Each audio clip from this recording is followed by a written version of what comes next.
저희가 이제 오늘 누가복음 1장 26절에서 38절 말씀 가지고 같이 이제 은혜를 나누겠는데요. 성공보다는 평안을 구하라, 이런 제목입니다. 여러분, 평안을 모르는 시대에 우리가 살고 있습니다.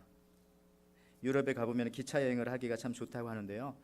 많은 기차들이 낮에는 좌석 앉아서 가다가 저녁이 되면은 그걸 좀 이렇게 움직여서 침대 칸으로 바뀌는 경우가 많다고 합니다. 근데 어느 분이 봤더니 그날도 저녁에 어떤 분이 저녁에 이제 그 기차 안에서 막 잠을 주무시는데 뭐 코까지 굴면서 주무시더래요. 근데 갑자기 자기가 맞춰놓은 알람에 맞춰가지고 잠이 깨더니 가방을 막 뒤져서 약을 드십니다. 그래서 옆에 있던 사람이 물어봤죠. 중요한 약 같은데 무슨 혈압약입니까? 아니면 당뇨약입니까? 그랬더니 이 분이 하는 말씀이 아닙니다. 이거는 수면제입니다. 이렇게 말했대요. 어떻게 보면 현대인들의 그 불안에 대한 그런 얘기죠.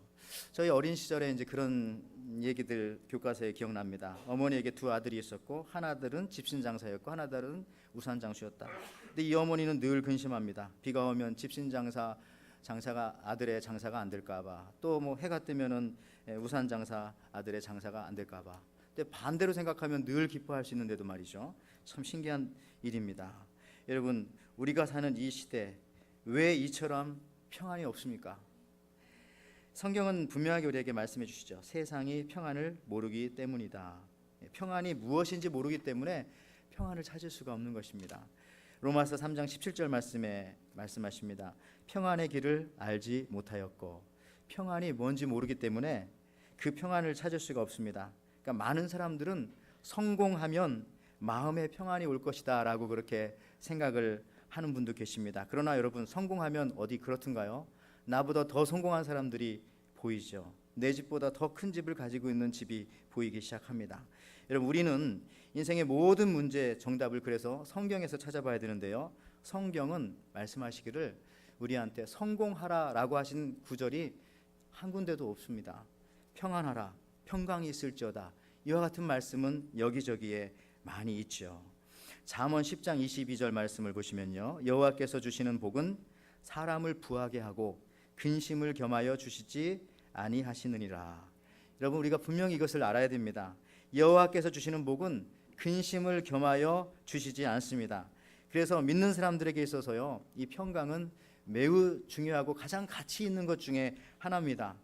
어떤 성도님이 이제 목사님한테 와서 그렇게 물어봐요. 저한테도 물어보지만 기도를 언제까지 해야 됩니까? 당연히 대답은 응답을 받을 때까지 해야 되죠. 그러면 응답을 받았다는 걸 어떻게 알 수 있습니까? 마음의 평안이 올 때까지. 마음의 평안이 오면은 기도에 응답이 있다. 저는 그렇게 믿습니다. 여러분들은 어떻게 생각하실지 모르겠지만 저한테 물어보시면 저는 그렇게 대답을 해드릴 거예요.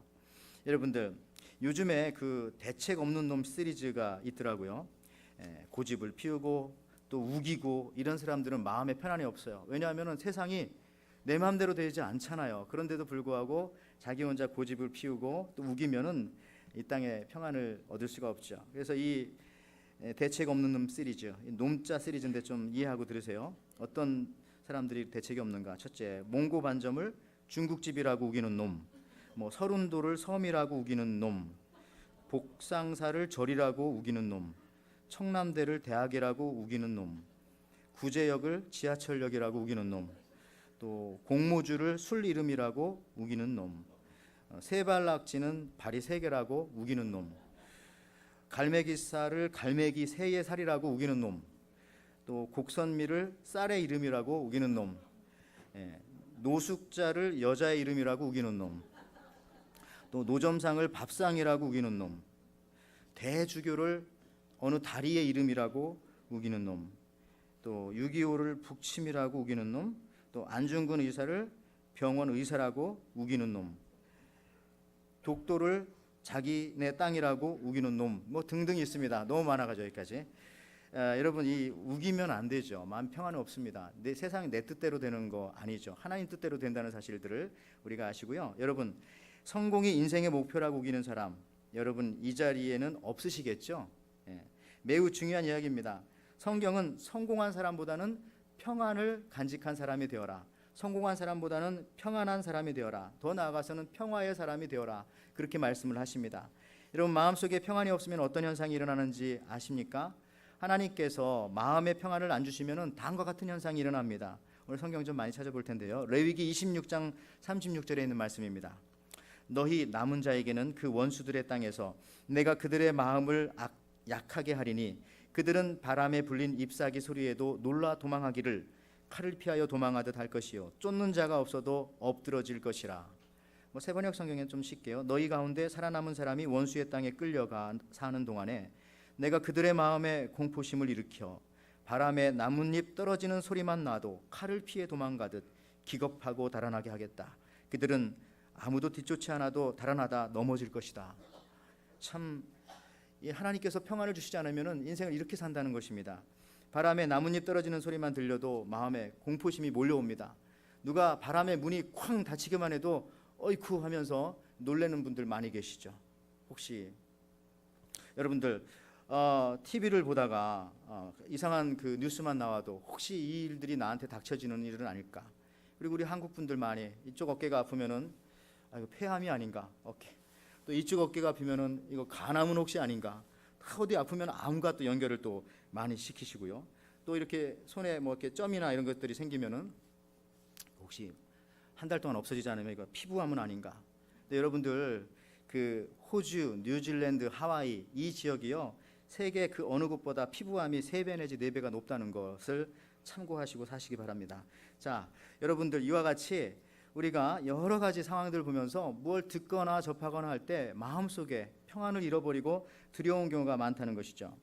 미국의 그 미네소타의 한 노인이 약 한 3천만 불이라고 하는 로또에 당첨이 되었습니다. 은행에서 이 노인분한테 돈을 전달해 드려야 되는데 워낙 연로하셔서 혹시 이 소식을 듣고 심장마비를 일으켜 돌아가시지는 않으실까. 사실 그런 일들도 종종 있습니다. 그래서 이 회사에서 이 할아버지를 조사해 봤더니 그 작은 교회 다닙니다. 그래서 교회에 계신 목사님을 통해서 먼저 가서 부드럽게 좀 이 얘기를 해 주십사 그렇게 부탁을 했습니다. 그래서 목사님께서 이 할아버지 성도님을 찾아갔죠. 가서 말씀을 합니다. 성도님 만약에 그랬더니 할아버지가 성질이 또 급하세요.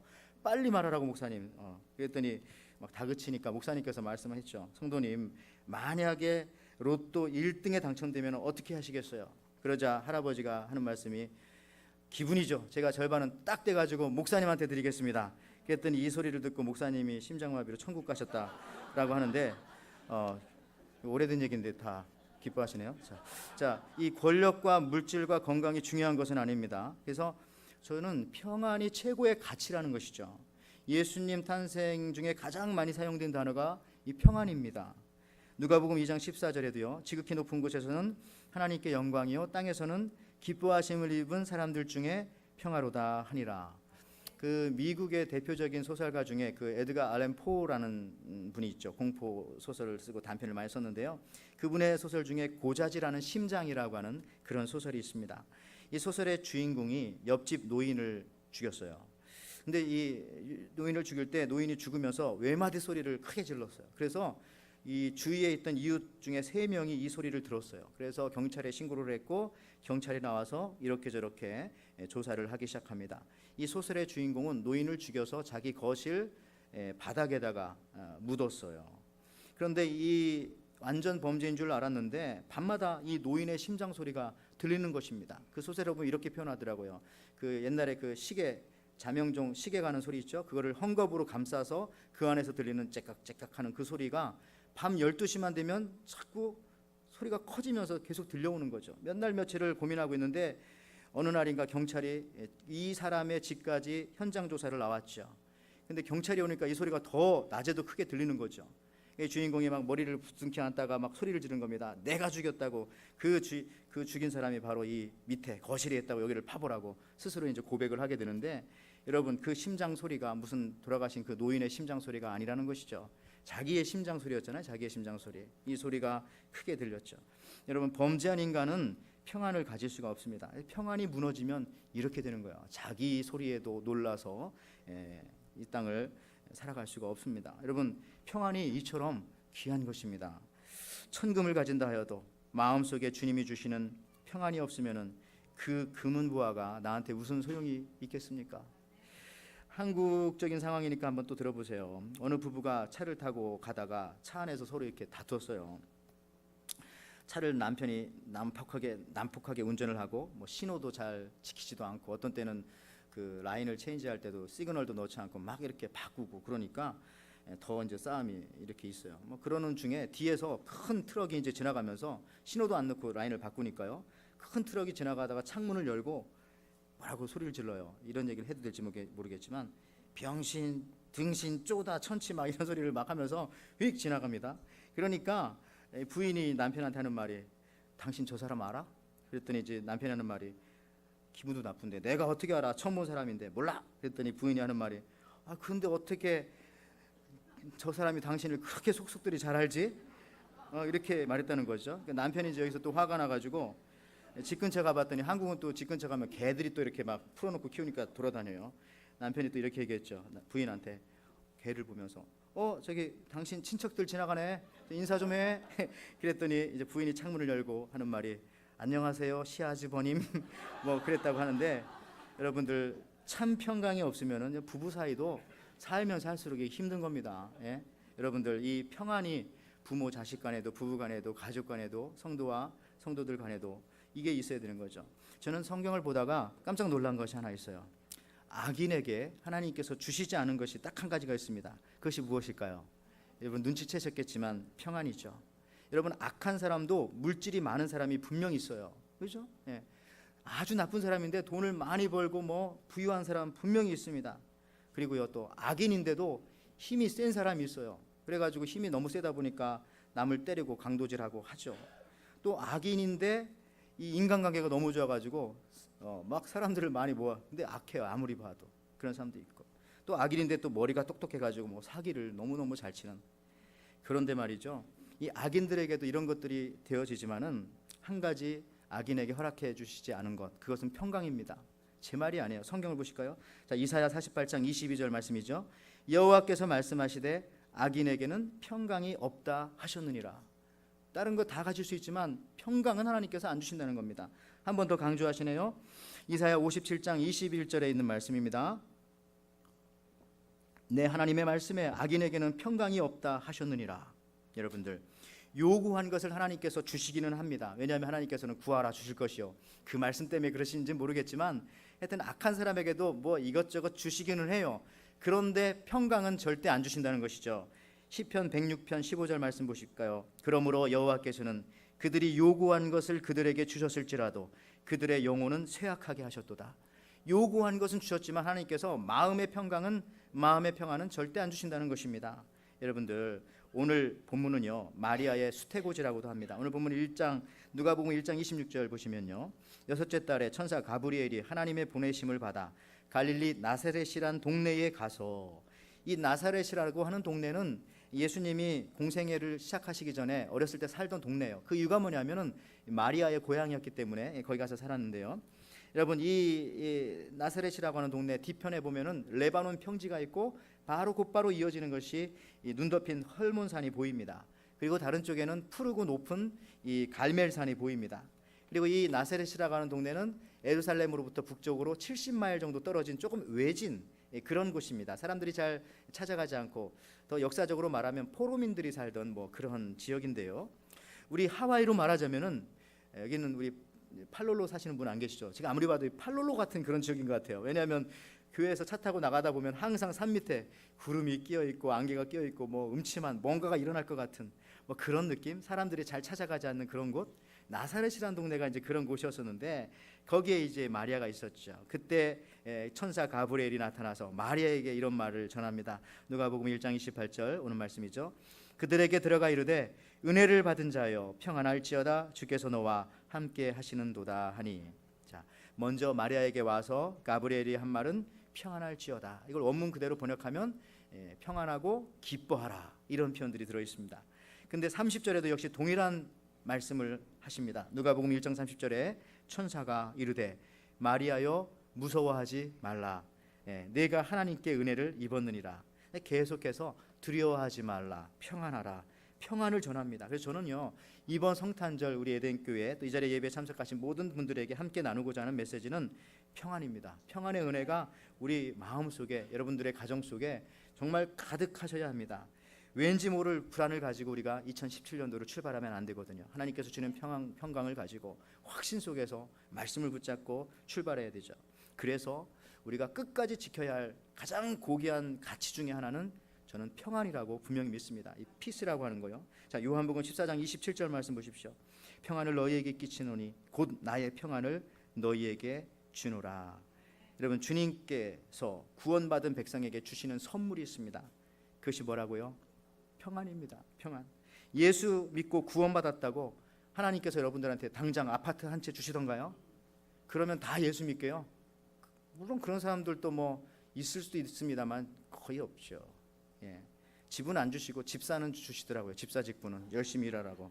그런데 여러분, 구원받았다고 여러분의 자녀들이 당장 다 효자로 바뀝니까? 그렇지도 않고, 구원받고 예수 믿었다고 해서 아프던 건강이 다 회복되지는 않습니다. 그런데 분명한 것 한 가지는 있습니다. 구원받고 예수님을 구세주로 모시면 분명히 받는 선물, 이건 아무도 못 받을 수가 없어요. 그냥 주시니까. 그게 바로 평안입니다. 이 평안은 구원받은 사람한테는, 하나님의 자녀한테는 누구나 다 주시는 거예요. 근데 여러분들 중에 혹시 나는 이 평안이 없다라고 생각하시는 분은 구원받을 때 받았는데 그걸 지금 빼앗겨 버린 거예요. 누가 훔쳐갔을까요? 어디서 잃어버리셨어요? 여러분, 요즘에 이 선물, 성탄절의 선물들 여러분들 많이 나누시죠? 요즘 그런 일들이 있다고 하더라고요. 내가 누구한테 이 선물을 그냥 잘 이렇게 고르고 애쓰고 포장해서 딱 줬는데 그 사람이 쓰지 않고 다른 사람이 쓰고 있는 거예요. 이런 경우 가끔 보죠. 그럴 때 여러분 기분이 좋던가요? 기분 나쁘죠? 이게 어떤 선물인데? 그럴 거예요. 아마 예수님께서도요, 여러분들 구원받으실 때 모두 다에게 100% 평안이라고 하는 선물을, 평강이라고 하는 선물을 주셨는데, 지금 예수님 믿으면서도 평강이 없다면은 어디서 잊어버리셨어요? 누가 훔쳐갔어요? 왜 훔쳐가게 그냥 놔두셨어요? 다시 찾아야죠. 그 선물 주신 분 좋아하시겠습니까? 여러분, 평강은 하나님께서 구원받은 자에게 누구에게나 주시는 선물. 어느 날 예수님께서 풍랑이 있는 바다에서 무서워하면서 두려워하면서 힘들어하던 제자들을 찾아오셨습니다. 밤새도록 풍랑과 비바람과 싸우면서 새벽 5시까지 그렇게 있었던 제자들에게, 지칠 대로 지쳐 있었던 제자들에게 주님이 풍랑이 있는 바다 물결을 밟고 제자들에게 걸어오십니다. 그 모습이 마가복음 6장 48절에서 51절 말씀인데요, 제가 읽어보겠습니다. 바람이 거스림으로 제자들이 힘겹게 노젓는 것을 보시고 밤 4경쯤에 바다 위로 걸어서 그들에게 오사 지나가시려고 하시매, 제자들이 그가 바다 위로 걸어오심을 보고 유령인가 하여 소리 지르니 그들이 다 예수를 보고 놀람이라. 이에 예수께서 곧 그들에게 말씀하여 이르시되 안심하라, 내니 두려워 말라 하시고 배에 올라 그들에게 가시니 바람이 그치는지라. 여기서 우리가 주의해서 봐야 할 부분은요, 그 끝부분입니다. 예수님께서 풍랑이는 제자들에게 오셔서 처음에 하신 일이 뭡니까? 안심하라, 내니 두려워 말라. 그리고 난 다음에 풍랑을 잔잔케 하셨어요. 우리 같으면은 풍랑을 먼저 잔잔하게 해놓은 다음에, 그렇잖아요. 자, 내가 왔다, 이제 마음에 편안함을 가져라, 이렇게 말해야 되는데 예수님 반대로 먼저 오셔서 안심하라, 내니 두려워 말라, 그런 다음에 바람을 그치게 하셨다라고 하는 얘기입니다. 여러분들, 그래요. 우리가 예수님 믿으면 처음에 다 평안의 선물을 다 받아요. 그죠? 받아요. 예수님 그렇게 하시잖아요. 그리고 나서 당시 상황은 아니지만은 그 믿음을 붙잡고 그 평안을 지키면서 조금만 살아가시면 하나님께서 여러분들의 상황도 바꿔주실 가능성이 많습니다. 아니, 그렇게 해주시죠. 바람이 그치게 해주시죠. 여러분들, 처음부터 아니 왜 말만 하십니까? 풍랑은 이렇게 일어나고 있는데. 그러면서 주님께서 허락해 주셨던 그 평안을 잊지 마시길 바랍니다. 여러분, 이 세상에서 가장 영양가 있는 스테이크가, 어떤 사람은 뭐 미스테이크라고 하더라고요. 미스테이크. 뭐 그렇죠. 여러분들, 이런 정신으로 살아가세요. 뭐 실패가 있으면 어떠하리. 주님 주신 평안이 큰데. 옛날에 우리 황성주 박사 여기 오셔가지고 한 말씀이, 감기 걸린 사람은 절대 암에 안 걸리니까 감기 걸린 사람 축복합니다, 뭐 그런 말씀했잖아요. 그렇잖아요. 감기 걸린 사람은 암에 잘 안 걸린다네요. 자주 걸리시는 분들, 감기에 자주 걸리시고 암에 안 걸리시기 바랍니다. 여러분들, 여러 가지 이런 상황들, 하나님께서 내게 평안을 주셨는데 그 평안을 우리가 지켜내야 하는 거죠. 선물 주신 분이 계신데. 여러분, 초대교회 때도요, 사도 바울은 성도들 마음에 평안을 잘 지키라고 늘 당부를 했어요. 그 얘기는 성령이 충만했던, 기도가 충만했던 초대교인들조차도 평안을 잃어버린 경우가 꽤 있었기 때문에 그렇죠. 자, 데살로니가 후서 3장 13절에서 16절 말씀 보십시오. 형제들아, 너희는 선을 행하다가 낙심하지 말라. 누가 이 편지에 한 우리 말을 순종하지 아니하거든 그 사람을 지목하여 사귀지 말고 그들로 하여금 부끄럽게 하라.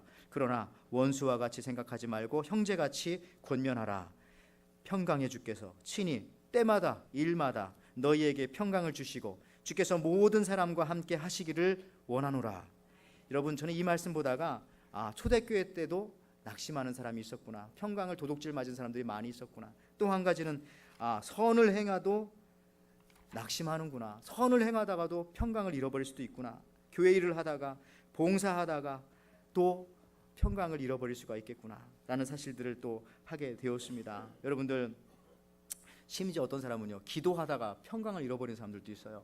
한국에 가면은 대학 입학 시험, 수능 시험이라고 하죠. 그때 교회마다 뭐 새벽에 그 입시 시험을 위한 그런 새벽 특별 기도회를 열잖아요. 뭐 저녁에도 열기도 하고. 그러면 부모님들이 많이 와서 기도를 하신대요. 근데 여러분, 거기 와서 기도하시는 분들 자녀들이 다 원하는 대학에 합격할까요? 그렇진 않겠죠. 반도 안 될 거려. 그럼 뭡니까? 나머지 합격 못하는 사람들은 기도하고 나서 낙심하는 거예요. 아니, 더 심각하게 얘기하면 기도했기 때문에 낙심하는 거예요. 차라리 기도 안 했으면 떨어지고 나면 기도라도 할 걸. 뭐 이게 안 되는 겁니다. 여러분, 그래서 주님께서 이런 말씀 우리한테 하셨나요? 누가복음 18장 1절 말씀 해보니까 예수께서 그들에게 항상 기도하고 낙심하지 말아야 할 것을 비유로 말씀하여.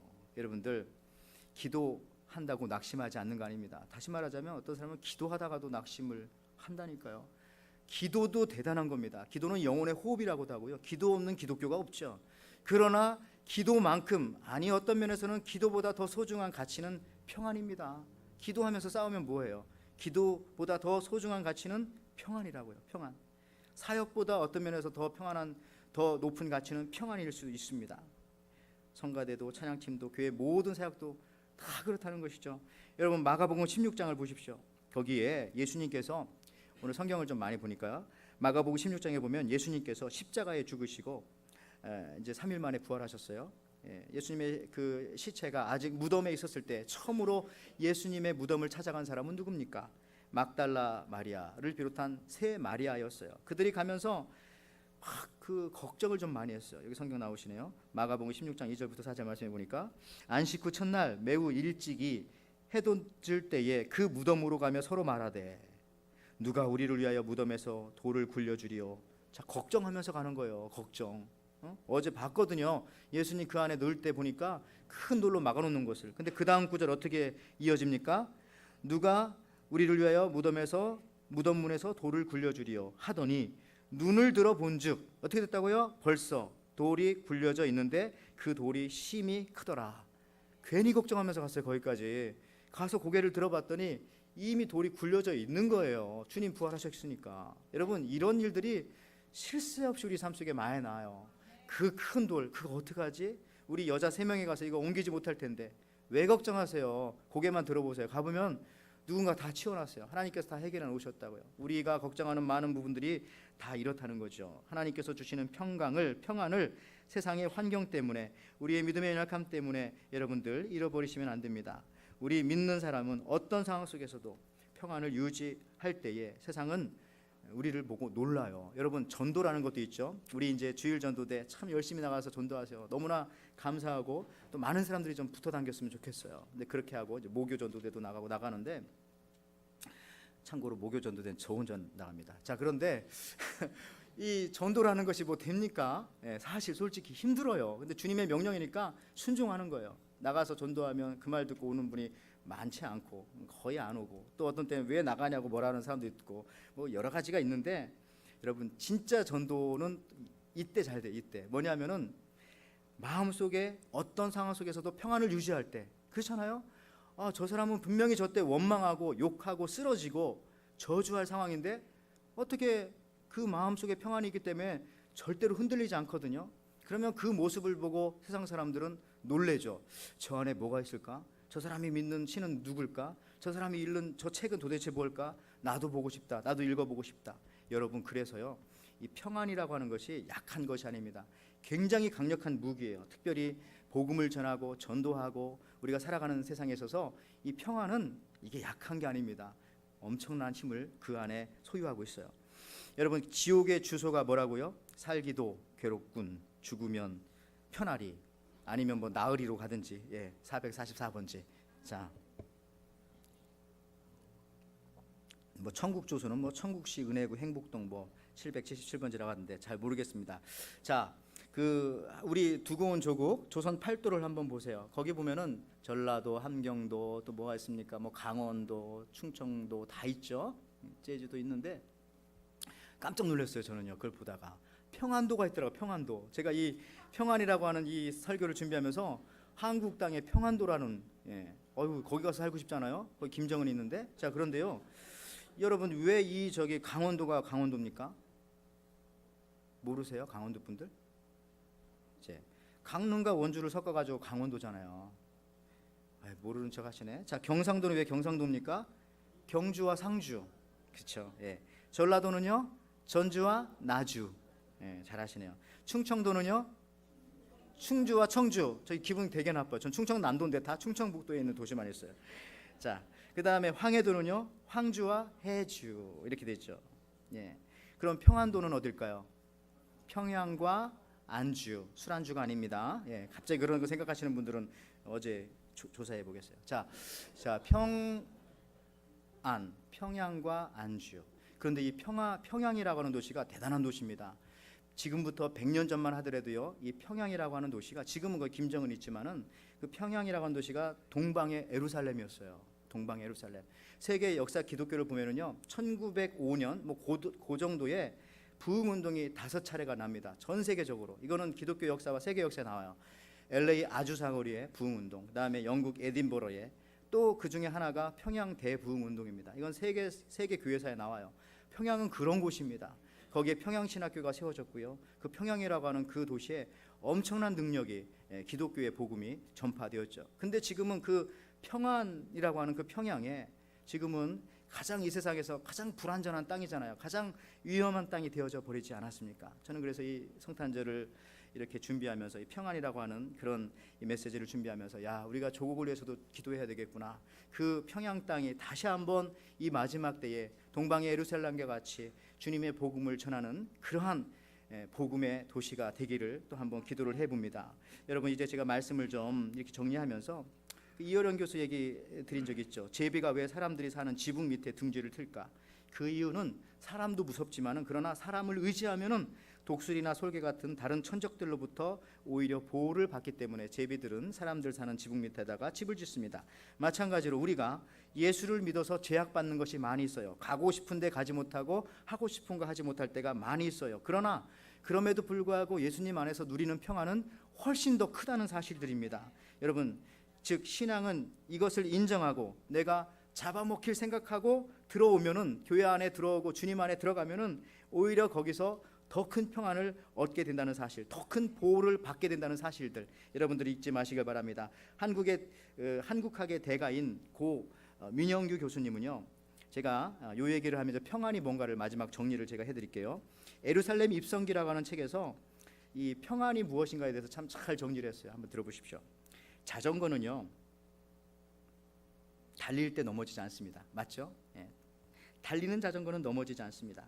그러니까 팽팽한 긴장과 불안한 균형으로 세상과 교감을 하되, 우리 믿는 사람들이요, 주관을 잃지 않고 살아가는 사람들이 되어질 때, 그때 진짜 참 평안을 얻게 된다는 것입니다. 즉, 내 감사의 바늘 끝이, 어떻게 보면 내 신앙의 바늘 끝이 항상 떨리는 상태로 있어야 된다는 거야. 떨리는 상태로. 그러면서 이분이 이제 나침판을 예를 듭니다. 북극을 가리키는 나침판은 무엇이 두려운지 항상 바늘 끝을 떨고 있다. 여인 바늘 끝이 떨고 있는 한 그 바늘 끝이 가리키는 곳은 믿어도 좋다. 북쪽. 그러나 만약 바늘 끝이 전율을 멈추고 어느 한쪽에 고정될 때 우리는 그것을 버려야 한다. 이미 그것은 나침판이 아니기 때문에. 그렇죠? 평안이라는 것이, 다시 말하자면 가만히 있는 게 평안이 아니라는 사실을 제가 말씀드리고 싶어요. 가만히 있는 게 평안이 아닙니다. 마음, 그 불교에서 말하는 무아지경의 세계, 그게 우리 기독교에서 말하는 평안이 아니에요. 평안이 뭡니까? 오늘 38절 말씀에 나오잖아요. 마리아가 말합니다. 마리아가 이르되 주여 여종이오니 말씀대로 내게 이루어지이다. 내가 말씀대로 살겠습니다. 내가 들은 이 말씀 내 마음속에 돌아와 내 삶을 변화시키고 나를 변화시키는데 내가 동의합니다. 아멘이라고 말할 때, 그 말씀 붙잡고 살아갈 때 우리에게 평안이 온다는 거죠. 가만히 있는 게 평안이 아니에요. 여러분, 저는 목사로서 언제 가장 편안할까요? 지금 이렇게 설교할 때가 제일 편안할 수 있어요. 그렇지 않고 내가 여기 담임 목회자인데 나는 저기 앉혀놓고 여기 다른 사람들이 한 달째 설교하고 있다. 그 얘기는 뭡니까? 당신은 나가라라는 얘기죠. 그렇죠? 가만히 있는 게 평안한 게 아니에요. 여러분, 권투 링을 생각해 보세요. 권투 링에서 가만히 있는 게 평안한 거예요? 가만히 있으면 맞아 죽어요. 계속 뛰고 있어야죠. 이렇게 그러면서 피하기도 하고 때리기도 하고. 가만히 있는 게 평안이 아니라고요. 말씀대로 살아가는 것이, 말씀 붙잡고 움직일 때, 자전거가 움직일 때 넘어지지 않듯이, 그게 진짜 평안이라는 것입니다. 여러분들, 시계바늘 움직여야죠. 시계바늘 움직이지 않으면 그게 평안 아니죠. 시계바늘이 움직이지 않는다는 것은, 그것은 무슨 시계라고 하죠? 그걸 갖다 고장난 시계 갖다 버려야죠. 여러분들, 참 평안은 오늘 마리아처럼, 다시 말씀드립니다. 38절에 마리아가 이르되 주여 여종이오니 말씀대로 내게 이루어지이다. 즉 그 말씀을 듣고 그 말씀이 내게 이루어질 때에, 이루어지게 아멘으로 순종하고 화답할 때 정말 세상이 느끼지 못하는 평안이 우리 속에 계속 유지되어지는 것이고 계속 거하게 된다는 것입니다. 회사를 나갔는데 아무것도 안 지키면 평안할까요? 불안할까요? 불안한 거죠. 여러분, 오늘 여러분에게 참 평안이 있기를 원합니다. 마리아처럼 속에서 진실로 여러분들 고백하시기를 바랍니다. 주의 종이오니 말씀대로 내게 이루어지이다. 여러분, 이것이 평안입니다. 흔들리지 않는 말씀, 그 말씀을 붙잡을 때 여러분 삶 속에 평안이 옵니다. 그 말씀이 육신이 되신 예수님, 그 말씀을 듣고 믿고 따라서 살아갈 때에 그 삶 속에 여러분에게는요, 상상할 수 없는 평안, 세상이 줄 수 없는 평안, 더 나아가서는 세상이 빼앗아 갈 수도 없는 그 평안들을 여러분들이 저는 누리실 줄을 믿습니다.